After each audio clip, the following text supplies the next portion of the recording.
Hi, I'm Victoria with Folkwear, and today we're going to be looking at the included embroidery pattern that comes with our 209 walking skirt. So you may have seen our blog post on how to transfer embroidery. There is some included instructions with this pattern that show how to transfer the embroidery designs. There's a variety of methods you can use, but we've gone ahead and done that for this piece and put the fabric in the hoop. And the first step is to kind of outline the dots or circles or ovals, you could call it, in the pattern, to kind of delineate where the exterior of the stitches will go. You do that with a thicker thread, as mentioned in the pattern, and I've done that with a full length of just regular embroidery thread, but you can definitely experiment with different thicknesses. This thickness in particular kind of makes it a little more, the circles will butt up together a little more. So if you want something more delicate or precise, you could try different thicknesses of embroidery floss to get different results. So I'm going to go ahead and continue a tiny bit with a couple more circles. And I'm just doing a regular running stitch here.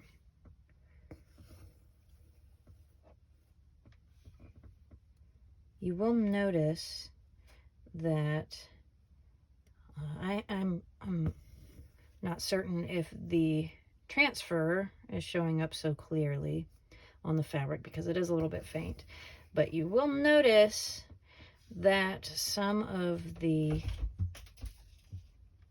embroidery stitches are kind of getting close to the other circles.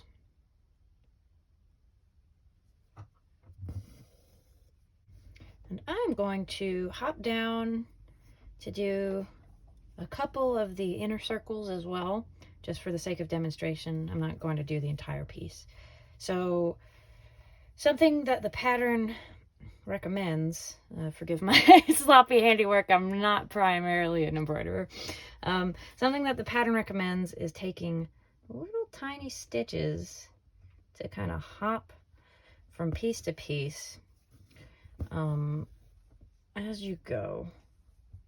We're talking very, very tiny to kind of minimize the effect of seeing the embroidery thread going from piece to piece. But the reason we do this is to, I'm having a moment trying to get it to go, is to make sure that there aren't any loose hanging threads. If you have a preferred method for finishing off your embroidery pieces on the back, certainly do that. This is mostly just a suggestion, because especially if you're using high contrast like we are here, you can kind of see the threads. This method probably works best if you have thread and fabric that are not so stark against one another. So again, I'm outlining around the pattern to kind of give us a marker of where our outer edges are going to be with a running stitch.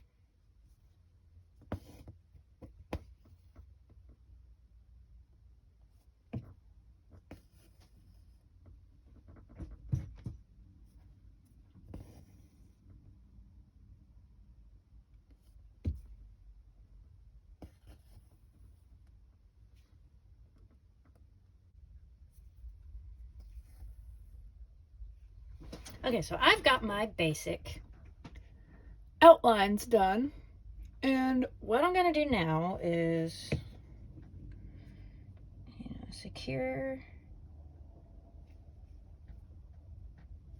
these running stitches, which also those will get very secured in the next step, but I'm going to thin out my thread.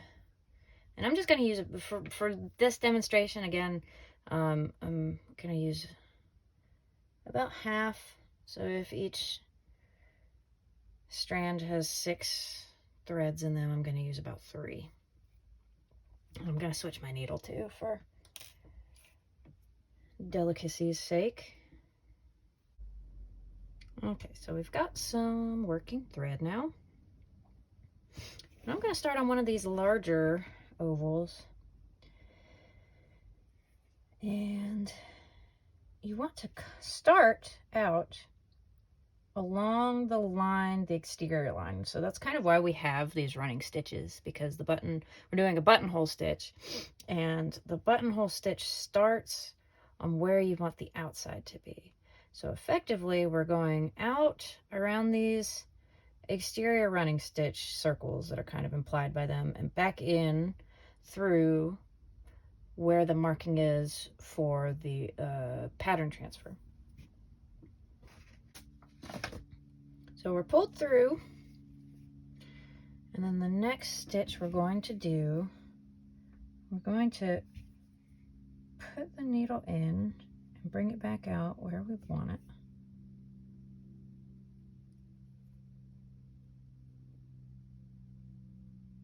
Come back out, and before we pull through, we're going to make a circle that goes underneath the needle.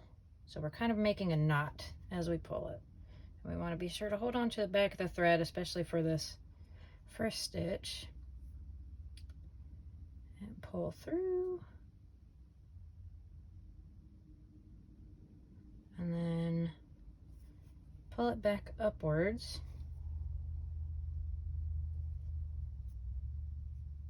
to tighten it. And then we're just going to keep doing that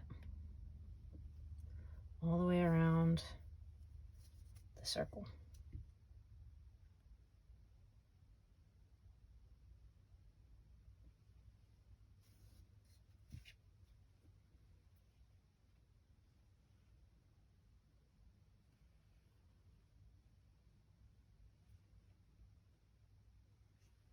And we're going to be going back in.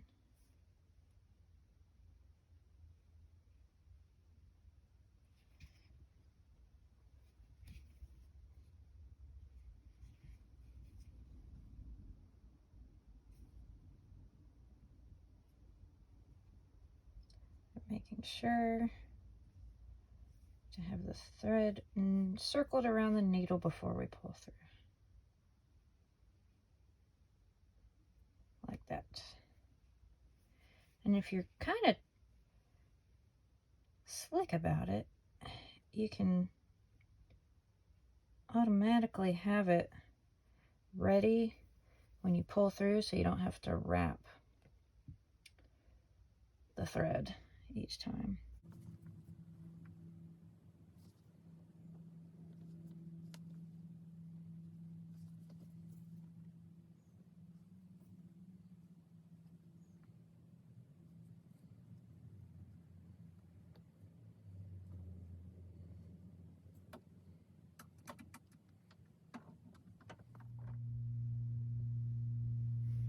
Okay, so we have our loops embroidered, and basically what we want to do for this pattern is cut out the center. So there are different recommendations on how to do this. I have a seam ripper handy, so I thought that that might be a good way to kind of get those holes started.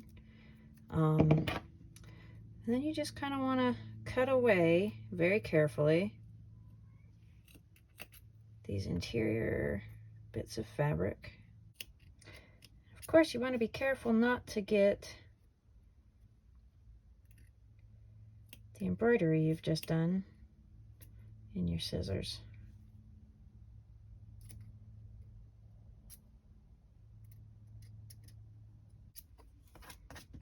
Okay, and you can kind of keep working at it like that, and you'll get this really neat little